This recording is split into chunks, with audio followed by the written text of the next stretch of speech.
siya'y papurihan, Diyos ng lahat, papuri. Sa kaitaasan, siya'y papurihan, ngayon at magpakailanman.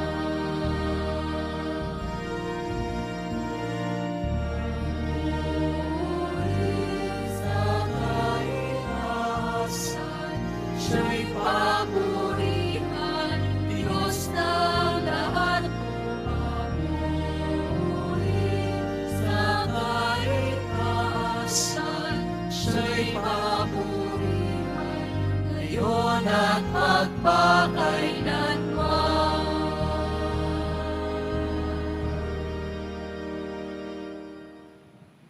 Simulan natin ang ating banal na pagdiriwang sa ngalan ng Ama at ng Anak at ng Espiritu Santo. Amen. Ang pagpapala ng ating Panginoong Hesukristo, ang pag-ibig ng Diyos Ama, at ang pakikipagkaisa ng Espiritu Santo naway sumainyong lahat.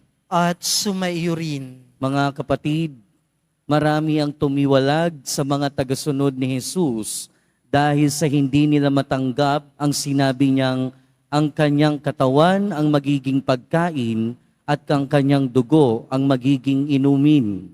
Magkagayon man na natiling tapat ang 12 apostol sa kabila ng mabigat na pananalita ng Panginoon. Sa pagdiriwang natin ng banal na Eucharistia, makilala nawa natin si Jesus bilang salitang nagbibigay buhay. At upang tayo ay maging marapat gumanap sa banal na pagdiriwang, aminin natin at pagsisihan ang ating mga kasalanan. Inaamin ko Sa makapangyarihang Diyos at sa inyo mga kapatid, na lubha akong nagkasala sa isip, sa salita at sa gawa, at sa aking pagkukulang. Kaya isinasamo ko sa mahal na Birheng Maria, sa lahat ng mga anghel at mga banal, at sa inyo mga kapatid, na ako'y panalangin sa Panginoong ating Diyos. kaawaan tayo ng makapangyarihang Diyos, patawarin tayo sa ating mga kasalanan, at patnubayan tayo sa buhay na walang hanggan. Amen. Panginoon, kaawaan mo kami. Panginoon, kaawaan mo kami. Kristo, kaawaan mo kami. Kristo, kaawaan mo kami. Panginoon, kaawaan mo kami. Panginoon, kaawaan mo kami.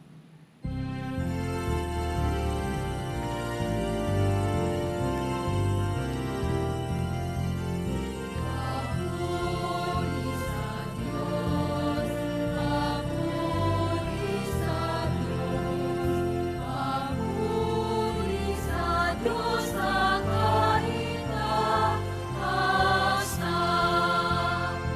At sa lupa'y kapayapaan, at sa lupa'y kapayapaan sa mga taong pinalulugdan niya. Pinupuri ka namin, inarangal ka namin, sinasamba ka namin, ipinagmumuni ka namin, pinasasalamatan ka namin. Dahil sa dakila mo aking kapurihan,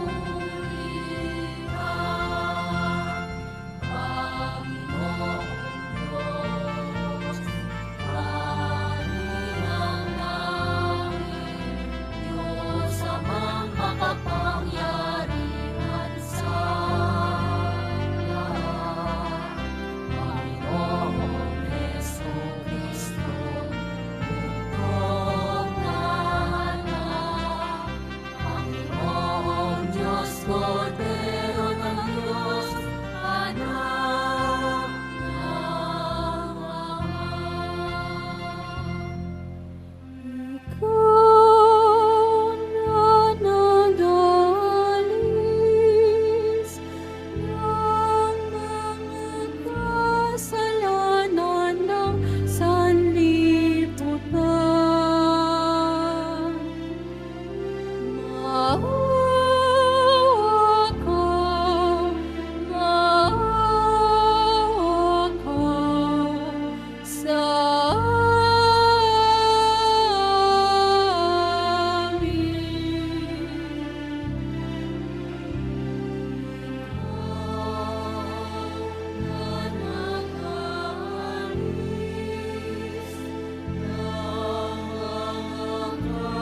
Manalangin tayo. Ama naming makapangyarihan, ginagawa mong kami magkaisa ng kalooban. Ipagkaloob mong ang iyong mga utos ay aming mahalin.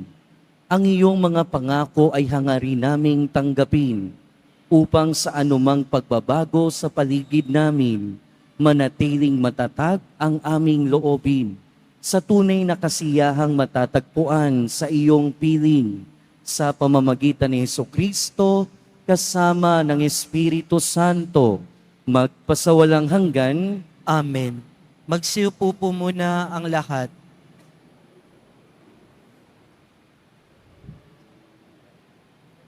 Pagbasa mula sa aklat ni Josue.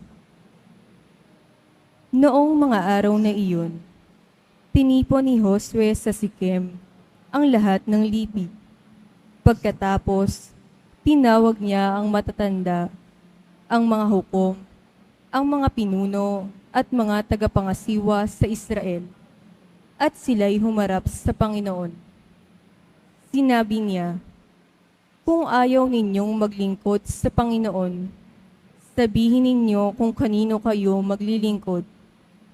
Sa Diyos-Diyosang sinamba ng inyong mga ninuno sa Mesopotamia, o sa mga Diyos-Diyosa ng mga Amoreo na sinasamba dito sa lupaing inyong tinatahanan. Ngunit ako at ang aking angkan ay sa Panginoon lamang maglilingkod." Sumagot ang bayan, "Wala kaming balak na talikuran ang Panginoon at maglingkod sa mga Diyos-Diyosan. Ang Panginoon na ating Diyos ang siyang humango sa atin sa pagkaalipin sa Ehipto. Nasaksihan din namin ang mga kababalaghang ginawa niya upang tayo'y maingatan saan man tayo'y mapadako at mailigtas sa mga kaaway na ating nadaanan. Kaya't kami rin ay sa Panginoon maglilingkod. Siya ang ating Diyos." Ang salita ng Diyos. Salamat sa Diyos. Magsumikap tayong kamtin, ang Panginoong butihin. Magsumikap tayong kamtin, ang Panginoong butihin. Panginooy aking laging pupurihin, sa pasasalamat di ako titigil. Aking pupurihin kanyang mga gawa, kayong naaapi, makinig, matuwa. Magsumikap tayong kamtin, ang Panginoong butihin. Kinukupkup ng Diyos ang mga matuwid, at ang taghoy nila'y kanyang dinirinig. Nililipol niya yaong masasama hanggang sa mapawi sa isip ng madla. Magsumikap tayong kamtin, ang Panginoong butihin. Agad dinirinig daing ng matuwid, iniligtas sila sa mga panganib. Tumutulong siya sa nasisiphayo, ang walang pag-asa'y hindi binibigo. Magsumikap tayong kamtin, ang Panginoong butihin. Ang taong matuwid, masuliranin man sa tulong ng poon, agad maiibsan. Kukupkupin siya ng lubus-lubusan, kahit isang butoy hindi magagalaw. Magsumikap tayong kamtin, ang Panginoong butihin. Ngunit ang masama ay kasamaan din. Sa taglay na buhay ang siyang kikitil. Mga lingkod niya'y kanyang ililigtas. Sa napakukupkop siyang mag-iingat. Magsumikap tayong kamtin, ang Panginoong butihin.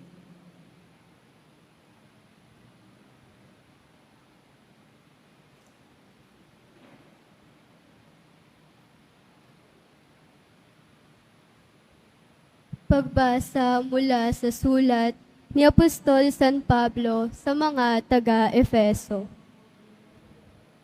Mga kapatid, pasakop kayo sa isa't isa, tanda ng inyong paggalang kay Kristo. Mga babae, pasakop kayo sa inyo-inyong asawa tulad ng pagpapasakop ninyo sa Panginoon. Sapagkat ang lalaki ang ulo ng kanyang asawa, tulad ni Kristo na siyang ulo ng simbahan, na kanyang katawan at siyang tagapagligtas nito. Kung sinong papasakop kay Kristo ang simbahan, gayon din naman ang mga babae dapat pasakop ng lubusan sa kanilang mga asawa. Mga lalaki, ibigin ninyo ang inyo-inyong asawa gaya ng pag-ibig ni Kristo sa simbahan. Inihandog niya ang kanyang buhay para dito upang ang simbahang itinalaga ng Diyos matapos linisin sa pamamagitan ng tubig at ng salita. Ginawa niya ito upang maiharap sa kanyang sarili ang simbahan. Marilag, banal, at walang batik at walang anumang dungis o kulubot. Dapat mahalin ng mga lalaki ang kanilang asawa tulad ng sarili nilang katawan. Ang lalaking nagmamahal sa kanyang asawa ay nagmamahal sa kanyang sarili. Walang taong namumuhi sa sarili niyang katawan, bagkus ito'y pinakakain at inaalagaan gaya ng ginagawa ni Kristo sa simbahan. Tayo'y mga bahagi ng kanyang katawan. Dahil dito, iiwan ng lalaki ang kanyang ama't ina at magsasama sila ng kanyang asawa at sila'y magiging isa. Isang dakilang katotohanan ang inihahayag nito. Ang kaugnayan ni Kristo sa simbahan ang tinutukoy ko. Ang salita ng Diyos. Salamat sa Diyos. Magsitayo po ang lahat.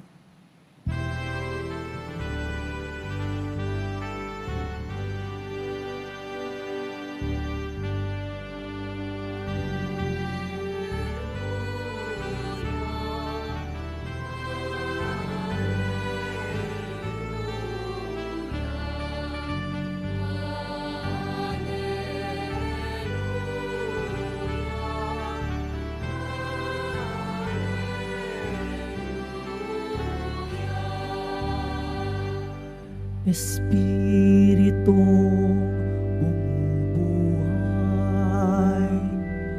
ang salita mo may kapal, buhay mo ang tinataglay.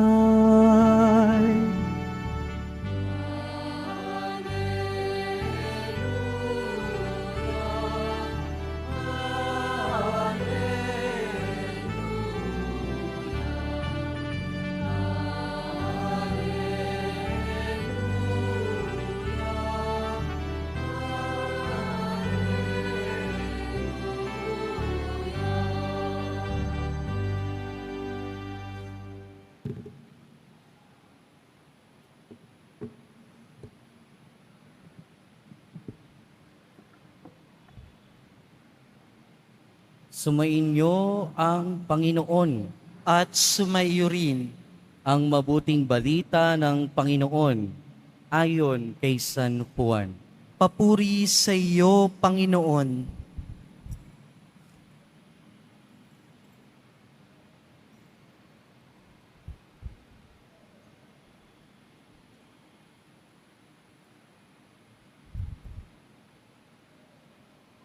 Noong panahong iyon, marami sa mga alagad ni Jesus ang nagsabi, "Mabigat na pananalita ito. Sino ang makatatanggap nito?" Alam ni Jesus na nagbubulong-bulungan ang kanyang mga alagad tungkol dito. Kaya't sinabi niya, "Dahil ba rito'y tatalikuran na ninyo ako? Gaano pa kaya kung makita ninyong umaakyat ang anak ng tao sa dati niyang kinaroroonan? Ang Espiritu ang nagbibigay buhay, hindi ito magagawa ng laman. Ang mga salitang sinabi ko sa inyo ay Espiritu at buhay. Ngunit may ilan sa inyong hindi nananalig sa akin." Sapagkat talagstas ni Jesus buhat pa noong una kung sino-sino ang hindi nananalig sa Kanya at kung sino ang magkakanulo sa Kanya. Idiniktong pa niya, "Iyan ang dahilan kaya ko sinabi sa inyo na walang makalalapit sa akin, malibang loobin ito ng Ama." Mula nooy marami sa Kanyang mga alagad ang tumalikod at hindi sumama sa kanya. Kaya tinanong ni Jesus ang 12, ibig din ba ninyong umalis? Sumagot si Simon Pedro, Panginoon, kanino po kami pupunta? Nasa inyo ang mga salitang nagbibigay buhay na walang hanggan. Naniniwala kami at ngayon natitiyak namin kayo ang banal ng Diyos. Mga kapatid, ang mabuting balita ng Panginoon. Pinupuri ka namin, Panginoong Hesukristo. Magsiupo po muna ang lahat. At welcome po sa Minor Basilica and National Shrine of Jesus Nazareno. Mga kapatid, sa ating Ebanghelyo, napakaganda ng tanong ng ating Panginoon. Iiwan din ba ninyo ako? O di kaya, sabi niya pala, ibig din ba ninyong umalis? Sino sa inyo mga naranasan ng maiwan? Palakpakan. Wow. Malas nyo naman. Mga kapatid, iniiwan ang isang tao kapag hindi na maintindihan, kapag hindi na matanggap. Kaya ang sunod kong sa inyong tanong, hanggang saan ninyo kayang samahan si Kristo? Kaya nyo bang iwan si Kristo? Ha? Kung sinasabi niyong, Father, kaya kong iwan si Kristo, sige nga, palakpakan. O sige, kung sinasabi niyong, Father, hindi ko kayang iwan si Kristo, palakpakan. Wow, ha? Sure kayo dyan? Ngayon, ang sunod kong tanong, kung hindi nyo kayang iwan si Kristo talaga, hanggang saan nyo naman siya kayang samahan? Hanggang saan nyo siya kayang samahan?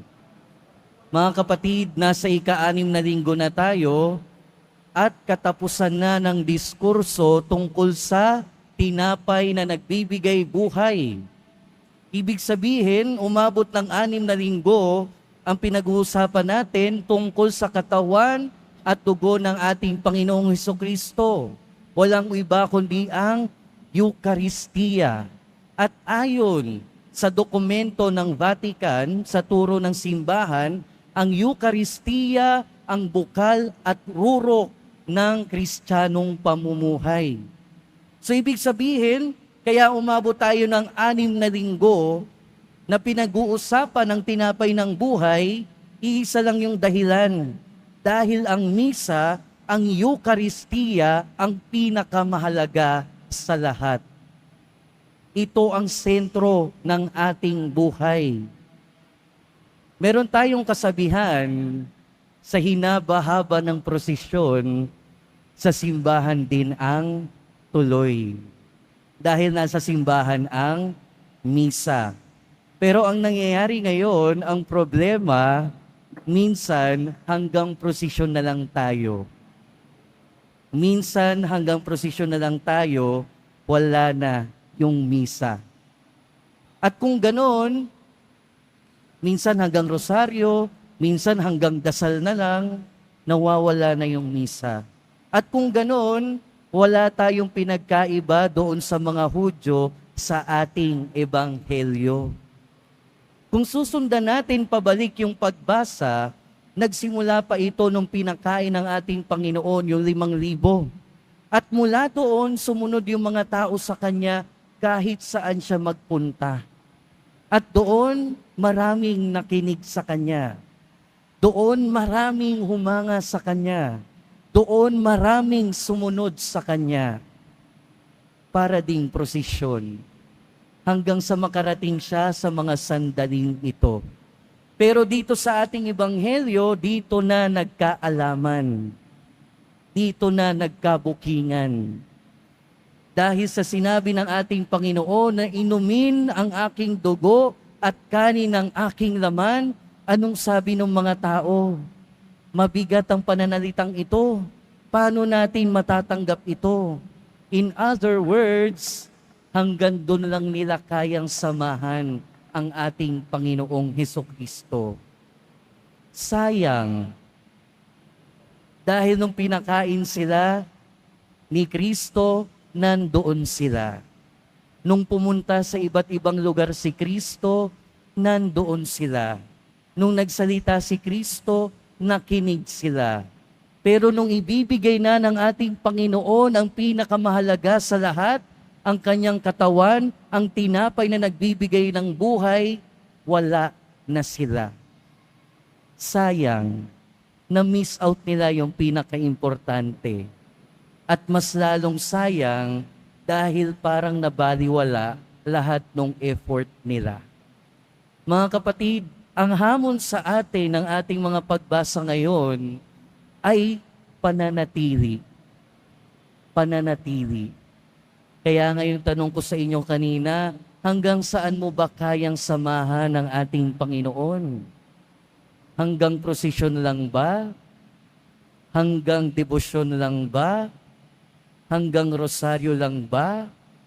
Hanggang panalangin lang ba? O hanggang misa? Pero again, hindi lang ito hanggang misa. Dahil pag tinanggap natin ang ating Panginoon sa kanyang katawan at dugo sa Eucharistia, ibig sabihin din nun, dapat sundin ang lahat ng kasunod nito. Hindi pwedeng susunod tayo ng half lang. Hindi tayo pwedeng susunod kung hanggang saan lang natin gusto. Hindi pwedeng mag-i-stay lang tayo sa tabi ng ating Panginoon hanggang gusto lang natin. Kung kaya natin siyang sundan sa panalangin, kung kaya natin siyang tularan sa kanyang mga salita at ginagawa, kung kaya natin siyang sundan sa prosesyon, sa ating mga debosyon, kung kaya natin siyang tanggapin sa Eucharistia, ibig sabihin nun, dapat kaya din nating tanggapin lahat ng kanyang tinuturo at iniuutos sa atin. Ibig sabihin, dapat kaya din nating sumunod sa kanya. Ibig sabihin, dapat kaya din nating sumunod sa simbahan. Kaya nga mga kapatid, sa ating mga pagbasa, sa unang pagbasa, hinahamon ng Panginoon ang kanyang bayan. Sinasabi doon, sino ba talaga yung Diyos nyo? Ang Diyos na nagligtas sa inyo mula sa Israel o ang mga Diyos-Diyosa ng mga pagano? At narinig natin, nag-decide yung mga Israelita at ang kanilang desisyon ay ang kanilang magiging Diyos ay walang iba kundi ang Diyos na nagligtas sa kanila sa pang-aalipin ng mga Ehipsyo.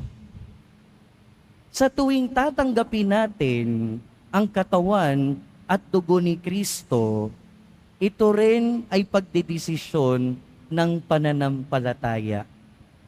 Kaya unang-una, ito yung sinasabi sa atin ng mga pagbasa. Ang pagdedesisyon na manatili ay pagdedesisyon na mananatili sa pananampalataya.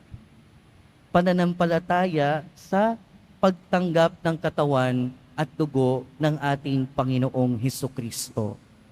Sa tinagal-tagal na pinag-uusapan natin, ang katawan at dugo ng ating Panginoon sa Eucharistia, nandoon lagi yung pinakapuso ng mensahe. Ito ang tunay na katawan at dugo ng ating Panginoon. At ang laging tanong sa atin, talaga bang naniniwala tayo? Talaga bang nananampalataya tayo na ito ang katawan at dugo ng ating Panginoon? Kaya sa bawat pagtanggap natin ng ostya, sa bawat pagtanggap natin ng katawan ni Kristo, ito ay desisyon na manatili sa pananampalataya. At kung mananatili sa pananampalataya, ibig sabihin, nagdidesisyon din tayo na magpasakop kay Kristo at magpasakop sa simbahan. Kaya nga sa ating ikalawang pagbasa narinig natin, inilalarawan ni San Pablo yung pagmamahal ni Kristo sa simbahan at tayo ang simbahan. Paano niya nilalarawan yung kanyang pagmamahal sa simbahan? Katulad ng pagmamahalan ng mag-asawa. At sinasabi doon, mga babae, pasakop kayo sa inyong asawa. Ba, maraming nagre-react Pero anong sabi, anong kasunod? Ano ba yung sabi doon sa mga lalaki? Hindi ibig sabihin noon mga abuso. Hindi ibig sabihin noon i-under nyo yung mga babae. Ibig sabihin, sinasabi ni San Pablo, mahalin nyo ang inyong asawa katulad ng pagmamahal ni Kristo sa kanyang simbahan. At paano minahal ni Kristo ang simbahan? Paano niya tayo minahal bilang simbahan? Ibinigay niya ang kanyang buhay. Kaya nga namatay siya sa krus. Kaya nga ibinibigay niya ang katawan at dugo. Ganon ang pagmamahal na hinihingi ni San Pablo sa mga asawang lalaki para sa mga babae. Kaya yung mga magjowa dito, no? Yung mga babae, kung may boyfriend kayo at hindi kayang ibigay sa inyo yung buhay niyan, hiwalayan nyo na. Huwag nyo nang tagalan. Hindi yan karapat-dapat sa inyo. Dahil ang tao na karapat-dapat sa inyo ay yung tao na iibigin kayo katulad ng pagmamahal ni Kristo sa simbahan. Pero ito rin yung mensahe sa ating lahat. Minahal tayo ni Kristo bilang simbahan at ibinigay niya sa atin yung buhay niya. At ano yung sukli natin? Magpasakop tayo. Sumunod tayo. Tumalima tayo sa ating Panginoon. Sumama tayo sa Kanya. Huwag tayong tumulad doon sa pagbasa natin na pagka hindi na naiintindihan, kapag ka mabigat na sa kalooban, aalis na lang, lalayo na lang. Hindi ganon ang pagmamahal ni Kristo. Hindi ganon yung sinasabi sa atin. May mga pagkakataon, mga kapatid, na talagang mahirap magpasakop. May mga pagkakataon na talagang mahirap sumunod. Pero minsan, yun yung mga pagkakataon na yun, doon minsan natin napapatunayan na tama pala ang Diyos. Doon natin minsan napapatunayan na tama pa rin pala ang sumunod. Dahil later on, madidiscover natin na pag sumunod tayo, mas mabuti pala. Diba? Ito yung usual na problema ng mga kabataan. Ayaw sumunod sa magulang kahit alam na nakakabuti. At kapag hindi sumunod, napahamak, later on, malalaman, ay tama pala si nanay, ay tama pala si mama. Ganon din naman sa atin mga kapatid. Minsan mahirap sumunod sa Diyos sa pamamagitan ng turo ng simbahan. Pero alam nating lahat, ito yung mas nakakabuti para sa ating lahat. Dahil wala namang ituturo ang ating Panginoon na nakakasama para sa atin. Pangatlo mga kapatid, ang pananatili ay pagtanggap sa lahat ng challenges. Pagtanggap sa lahat ng challenges na ibinibigay ng pananampalataya. Ngayon, balikan uli natin yung ating ebanghelyo. Katulad nung sinabi ko kanina, may mga tao na hindi kayang samahan si Kristo hanggang dulo. May mga tao na kaya lamang samahan si Kristo hanggang pagkain. May mga tao na kaya lang samahan si Kristo hanggang sa huling hapunan. At may mga tao na kayang samahan si Kristo hanggang sa pagkapako sa krus. Pero may mga tao, may mga alagad ang ating Panginoon na sinamahan si Kristo mula umpisa hanggang kanyang muling pagkabuhay. Mula sa kanyang pagkabinyag at pagpapahayag ng salita ng Diyos hanggang muling pagkabuhay at habang buhay. At yun yung hinihingi na tularan natin. At kung tatanungin ko kayo ngayon uli, hanggang kailan nyo o hanggang saan nyo kayang samahan ang ating Panginoong Hesukristo? Hanggang rosaryo ba? Hanggang debosyon ba? Hanggang misa ba? Hanggang prosesyon ba? Sana hanggang dulo. Dahil ang ating Panginoon, sinamahan tayo at patuloy tayong sinasamahan hanggang dulo ng ating buhay. Kaya nga linggo-linggo, patuloy niyang inaalay ang kanyang sarili sa atin sa pamamagitan ng kanyang katawan at dugo sa Eukaristiya. Sinasamahan niya tayo, nawa samahan din natin siya hanggang dulo ng ating buhay. Amen. Magsitayo na po ang lahat at ipahayag natin ang ating pananampalataya. Sumasampalataya ako Sa Diyos amang makapangyarihan sa lahat, na may gawa ng langit at lupa, sumasampalataya ako kay Jesucristo, iisang anak ng Diyos, Panginoon nating lahat. Nagkatawang tao siya lalang ng Espiritu Santo, ipinanganak ni Santa Mariang Birhen, pinagpakasakit ni Poncio Pilato, ipinako sa krus na matay inilibing, nanaog sa kinaroroonan ng mga yumao, nang may 3 araw na buhay na maguli, umakyat sa langit, naluluklok sa kanan ng Diyos amang makapangyarihan sa lahat. Doon magmumulang paririto at tuhukom sa nangabubuhay at nangamatay na tao. Sumasampalataya naman ako sa Diyos Espiritu Santo, sa banal na simbahang katolika, sa kasamahan ng mga banal, sa kapatawaran ng mga kasalanan, sa pagkabuhay na muli ng nangamatay na tao, at sa buhay na walang hanggan.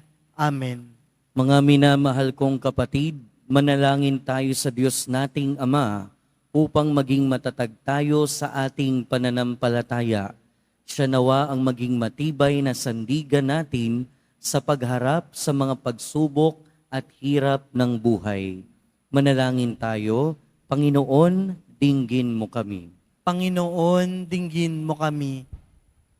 Maging lakas nawa ng Santo Papa, mga obispo, mga pari at mga diakono ang salita ng Diyos upang patuloy nilang ipahayag ang mabuting balita ng buong sagisag at katapatan.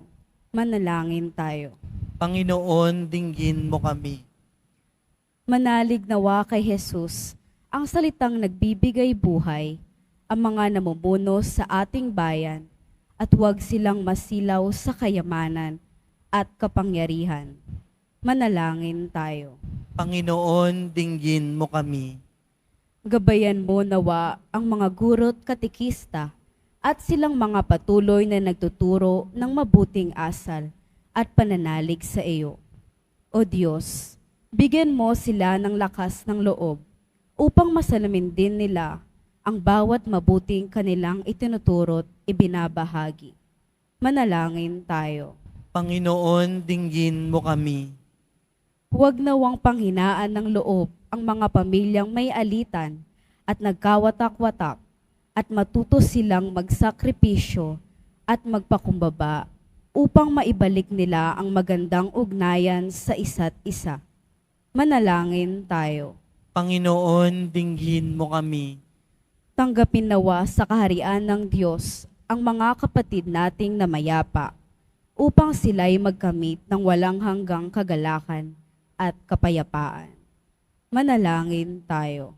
Panginoon, dinggin mo kami. Ama, ikaw ang aming kanlungan. Pakinggan mo ang panalangin ng iyong bayan.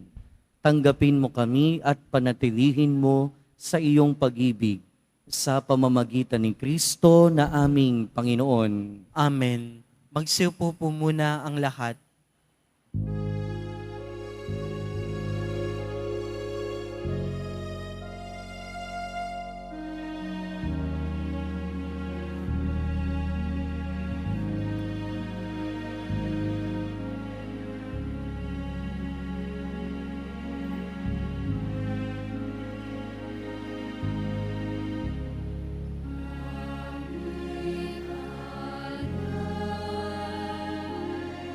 Sa'yo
Manalangin kayo mga kapatid upang ang paghahain natin ay kalugdan ng Diyos amang makapangyarihan. Tanggapin nawa ng Panginoon itong paghahain sa iyong mga kamay, sa kapurihan niya at karangalan, sa ating kapakinabangan at sa buong sambayanan niyang banal.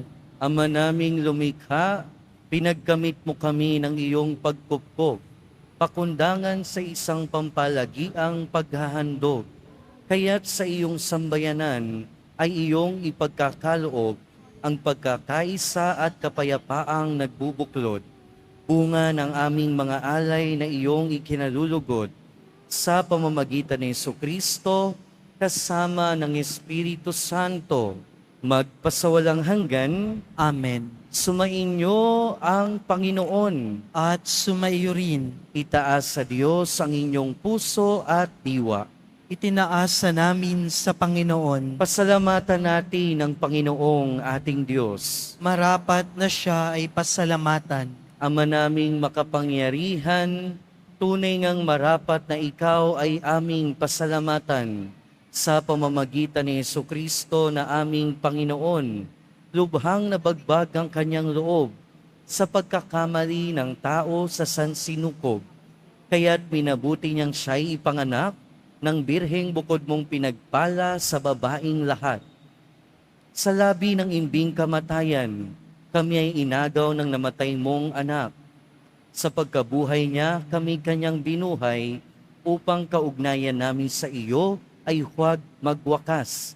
Kaya kaisa ng mga anghel na nagsisiawit ng papuri sa iyo, nang walang humpay sa kalangitan, kami nagbubunyi sa iyong kadakilaan.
Magsiluhod ang lahat. Ama naming banal, ikaw ang bukal ng tanang kabanalan. Kaya't sa pamamagitan ng iyong Espiritu, gawin mong banal ang kaloob na ito upang para sa aming maging katawan at dugo ng aming Panginoong Hesukristo. Bago niya pinagtiis ang kusang loob na maging handog, hinawakan niya ang tinapay, pinasalamatan kanya, pinaghati-hati niya iyon, iniabot sa kanyang mga alagad at sinabi, "Tanggapin ninyong lahat ito at kanin. Ito ang aking katawan na ihahandog para sa inyo."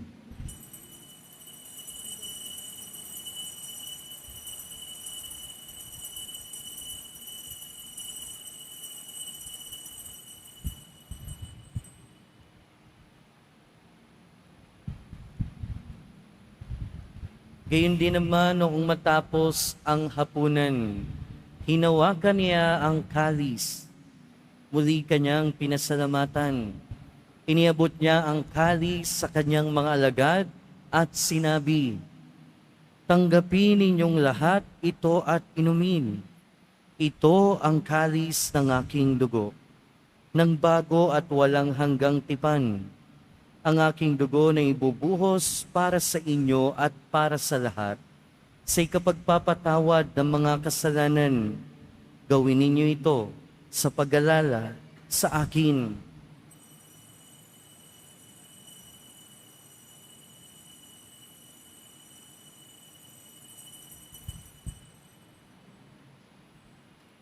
Magsitayo ang lahat. Ipagbunyi natin ang misteryo ng pananampalataya.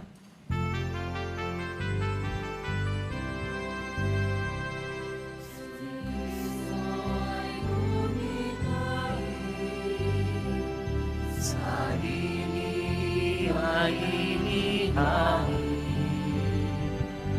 ilang pagkain inuwi, inagsasaluhan natin,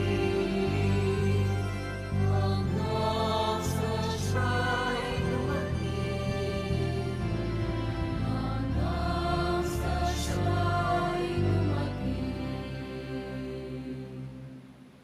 Ama, ginagawa namin ngayon ang pag-alala sa pagkamatay at muling pagkabuhay ng iyong anak. Kaya tiniaalay namin sa iyo ang tinapay na nagbibigay buhay at ang kalis na nagkakaloob ng kaligtasan. Kami nagpapasalamat dahil kami iyong minarapat na tumayo sa harap mo para maglingkod sa iyo. Isinasamo namin kaming magsasalo-salo sa katawan at dugo ni Kristo ay mabuklod sa pagkakaisa sa pamamagitan ng Espiritu Santo. Ama, ringapin mo ang iyong simbahang laganap sa buong daigdig. Puspusin mo kami sa pag-ibig kaysa ni Francisco na aming Santo Papa at ni Jose na aming Obispo at ng Tanang Kaparian. Alalahanin mo rin ang mga kapatid naming nahimlay nang may pag-asang sila'y muling mabubuhay, gayon din ang lahat ng mga pumanaw.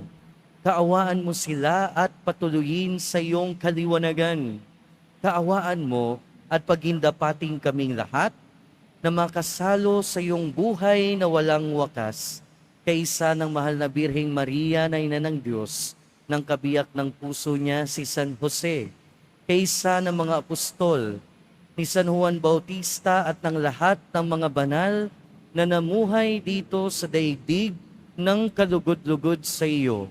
Maipagdiwang nawa namin ang pagpupuri sa ikararangal mo sa pamamagitan ng iyong anak na aming Panginoong Hesukristo.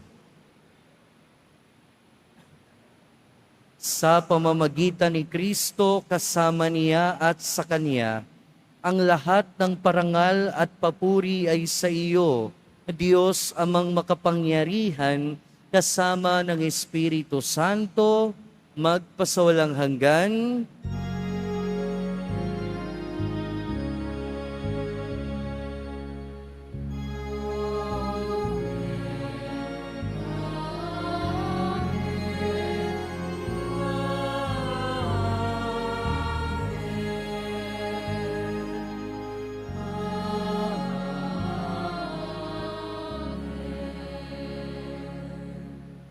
Sa tagubili ng mga nakagagaling na utos at turo ni Jesus na Panginoon natin at Diyos, ipahayag natin ng lakas loob.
Hinihiling namin kami adya sa lahat ng masama, pagkalooban ng kapayapaan araw-araw, iligtas sa kasalanan at ilayo sa lahat ng kapahamakan.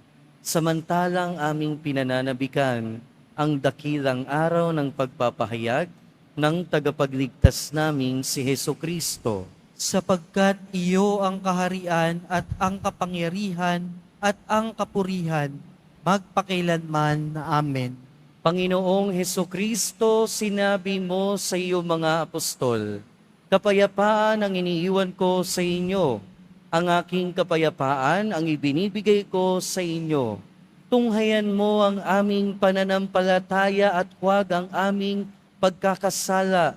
Pagkalooban mo kami ng kapayapaan at pagkakaisa ayon sa iyong kalooban, kasama ng Espiritu Santo, magpasawalang hanggan. Amen. Ang kapayapaan ng Panginoon ay laging sumainyo. At sumayo rin. Magbigayan tayo ng kapayapaan sa isa't isa. Peace be with you po.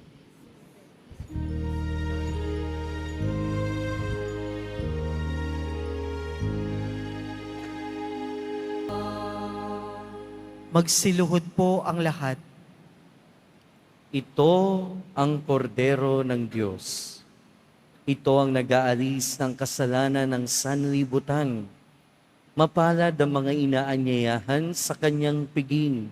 Panginoon, hindi ako karapat-dapat na magpatuloy sa iyo, ngunit sa isang salita mo lamang ay gagaling na ako.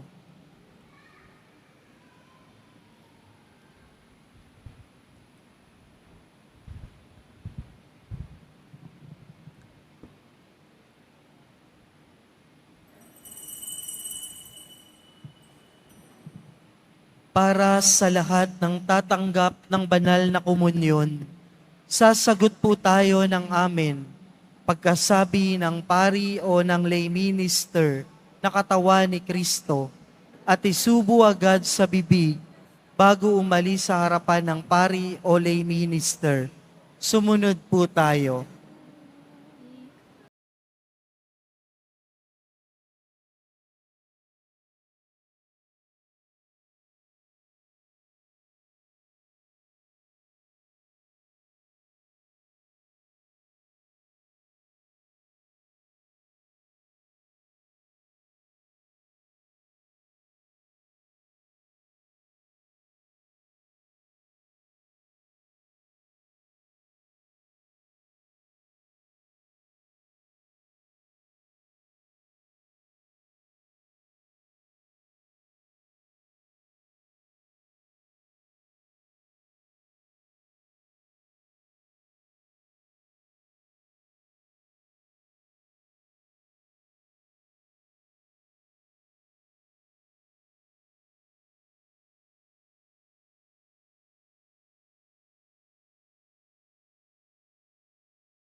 Manalangin tayo.